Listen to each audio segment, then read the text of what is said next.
Hi folks, welcome back to another episode of the Single Dad's Cookbook. Today, I'm going to be making vegetable rice and some chicken thighs to go along with them.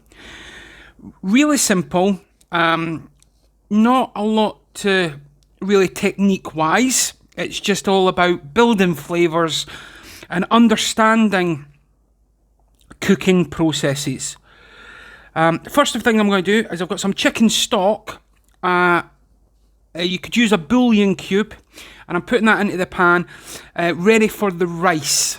So I'm going to cook the rice along here. Rice, before I go through and I can show you here, explain rice, because people panic about rice. It's all about the measurements. So you can see here, I've got 1 cup of rice, and then what I'm going to do is it's 1.5 times the volume in a liquid. That simple. If you stick to that, get a lid on it, leave it till it's ready, don't mess about with it, you'll have perfect rice. Okay. If you are new to the channel, I'm going to take this time while I'm giving those mushrooms a clean. I want to take the opportunity to say welcome to the channel. I hope I find you well. I hope you're all looking after yourselves out there. If you're new, please think about subscribing. Costs you nothing, means the world to me. Okay. If you can also hit the like and the little bell, I believe that does great as well. And comment down below. So you can see there, I've put that 1 cup of rice in there getting ready. Now, shout out, this is it. So I'm putting in the 1.5 times water into the liquid, boiling water into the rice. Now, shout out, this is, I on the previous video, I gave the old frozen garlic a try. I don't think it was frozen enough because it didn't seem to make much difference. However, this time, I've got frozen ginger and garlic, and it's been in there for a few days, so fingers crossed, and we'll get the results on that in a second. I've given that a quick stir. I'm going to put it on until it simmers, then reduce the heat slightly, put a lid on it, and just forget about it while I'm doing everything else. So, as you can see, the rice is going to have quite a lot of veg in it. So, here we go. Moment of truth. Does grating frozen ginger, is it easier? Yes, is the answer. I bow down to your superior knowledge. It was ridiculously simple. And this is the way that grated ginger and recipes will be happening from moving forward.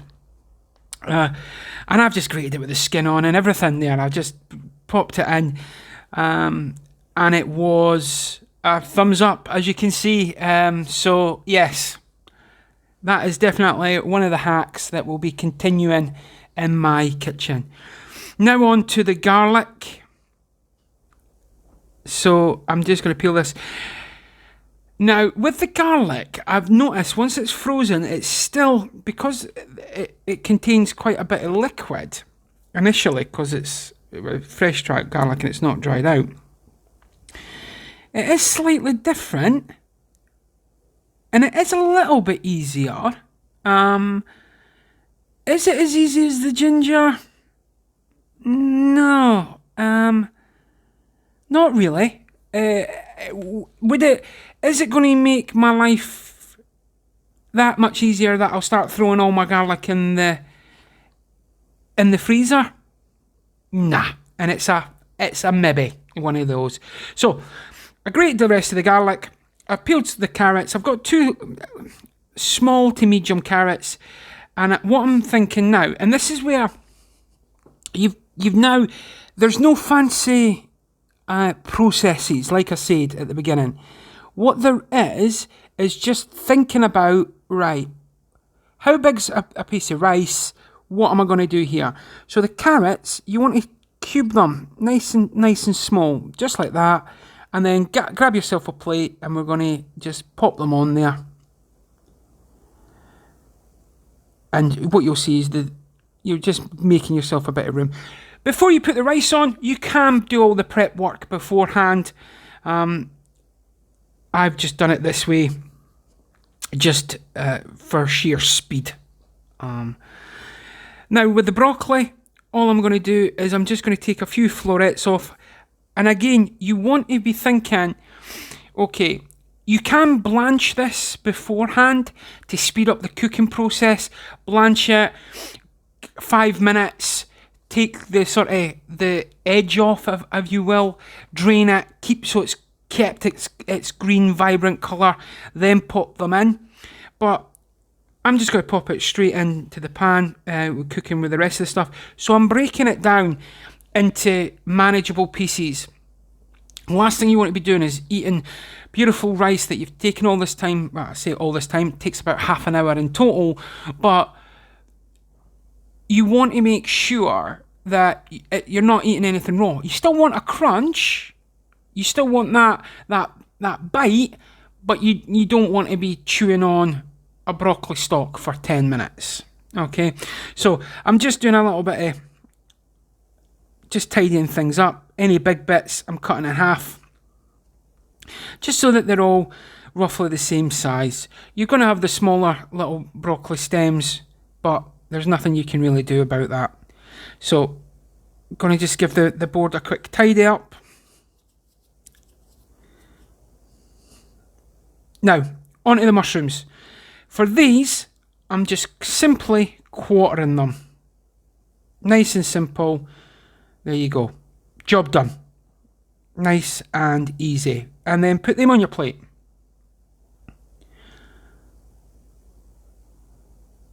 So we've got that going in there. Then we're going to move on to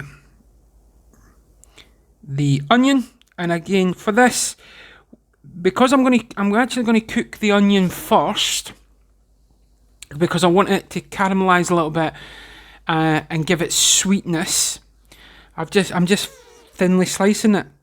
Really that simple. Just thinly slice.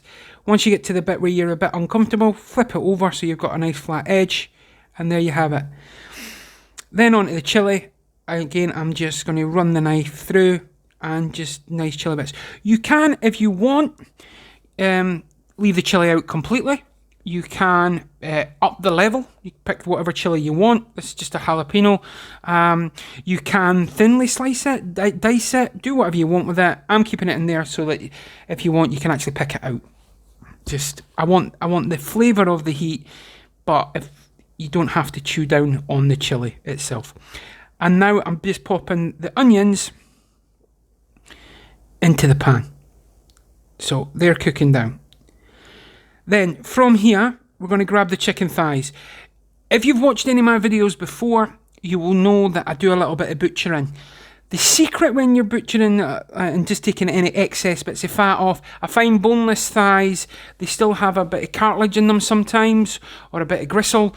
The last thing you want to be doing is biting into a bit of that. And the secret when you're doing that with chicken, especially chicken, is remember you can move the chicken. You don't have to sort of bend round with your knife. Just move the chicken around. It's far easier.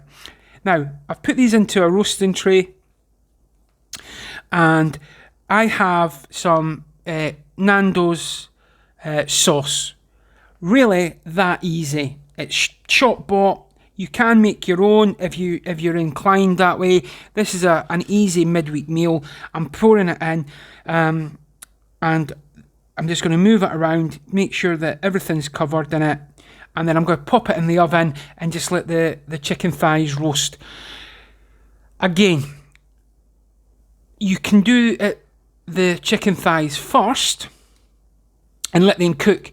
The reason, and you can use chicken breast, completely up to you. The reason I use chicken thighs, however, is because you can actually put them in the oven and forget about them. Just let them go until everything else is ready. So here's the rice. You can see there the rice. It's taken 10 minutes. Beautifully fluffy. There's no water left in it. It's boiled away as per the cooking instructions, and you can see everything's evaporated. I'm now putting a lid on it and leaving it at the side. And then we're on to the onions. So you can see the onions there. They've been beautifully just started to caramelise and release the sweetness on there.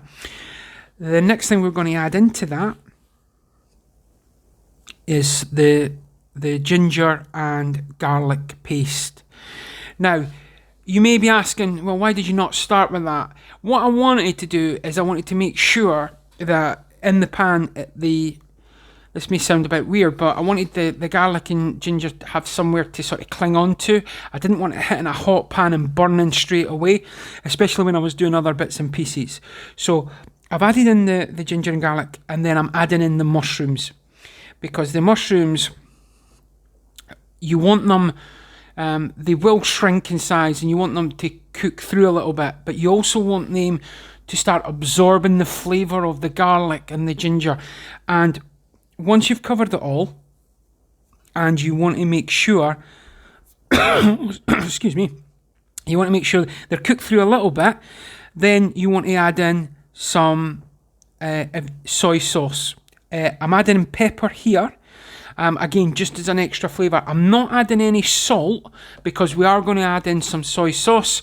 We've also got the bouillon cubes, or the stock cubes, in with the rice, so you've got to balance that and make sure that everything's good with the flavours.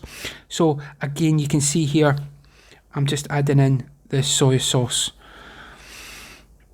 One of my favourite things growing up, when I was a little kid, was mushrooms from the Chinese takeaway, and it was nice and simple, and these are the closest thing that I can make to replicating that flavour profile.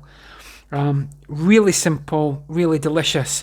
And if you just do that, and you have a big bunch of mushrooms, and just garlic, ginger paste, soy sauce, honestly, phenomenal. So we're going to let them cook down a little bit. So you can see now they've absorbed some of the flavour. The mushrooms are starting to glisten. We are now going to move on, and we're going to add in a few extra bits and pieces. So I'm putting in the carrot and the chilli. Carrots, again, because they're this small, they'll cook relatively quickly. You want still a bit of the crunch. You can julienne them if you wanted to. Again, you've just got to be thinking, right, bite size, in one mouthful. The last thing I want is soft, squidgy, then biting. You just want it all nice and even. Once I've mixed in the carrots, that's when I put in the broccoli, because I want to make sure that the carrots get the flavouring of the what's in the pan, but I want to make sure that the broccoli sort of keeps its colour. I don't want it going dark because of the soy sauce. So we've got that there. Now I'm going to add in some sesame oil. Sesame oil, as I've been told correctly, you don't cook with sesame oil. It is a flavouring. But it just gives I think the terminology would be umami, an overall feeling of a dish. So we're adding that, and we're just going to keep that and give that a stir. And then we're just going to let this cook through. And you're just letting it cook until you're happy with how everything is. So again, I've let that cook through. And when I say that, I'm talking 5 minutes. I'm not talking hours and hours and hours. And then you're just going to drop in your rice. Now remember, this was 1 cup of rice. This easily feeds 2, 3, 4 people. Okay, and you can see all the grains are individual. There literally no hassle with this whatsoever. Perfectly cooked rice. So you've got your rice, then you just want to gently incorporate that into the dish. If you wanted to, you could probably remove all the veg, have some day old, rice, pop that in, crack an egg in, make some egg fried rice, then add in all the veg. Up to you. This way, there's no waiting around. You've just got it, it's there, it's ready, and we are good to go. So you've got that there. You want to give it a bit of a taste, because you want to make sure that your flavour profile is right. So you can see it's been cooking through again for a little bit, just incorporating. Give it a taste. I think it needed a little bit more soy sauce, a bit salt. So instead of adding salt in, I'm adding in soy sauce because it's something I've already added in. And when I say that, it's just a drizzle as I'm throwing it around my kitchen. Mix that in, so you're getting that going, and you're good to go. Again, if you've got a wok and a gas burner, this will take minutes. But for most of us, we've not got that kind of equipment. So you're just going to cook that through. Then we're just going to get everything ready, give it another taste. Perfect. We don't have to go back to it. So now we're plating up. So we've got our bamboo bowl, because hey, why not? We've got our vegetable rice in there, and now we're going to get to the chicken. Halfway through the chicken, I just I turned it and I broke it in half just to make sure that it cooks through. And there's the Nando sauce. Now, this sauce became ridiculously spicy, and it's up to you. You can have it separate. But you can see the thighs there, like they're perfectly cooked. You're breaking them up with a spoon. So that's my take on veg rice and chicken thighs. You could shred up the chicken, put it in, mix it all up. Be careful with that sauce if you're buying that. Like I said, you could just make your own marinade, up to you. But I hope you enjoyed the video, folks. As always, I hope you're looking after yourself and each other out there. From my family to yours, thanks very much for watching. Please like and subscribe, and until the next time.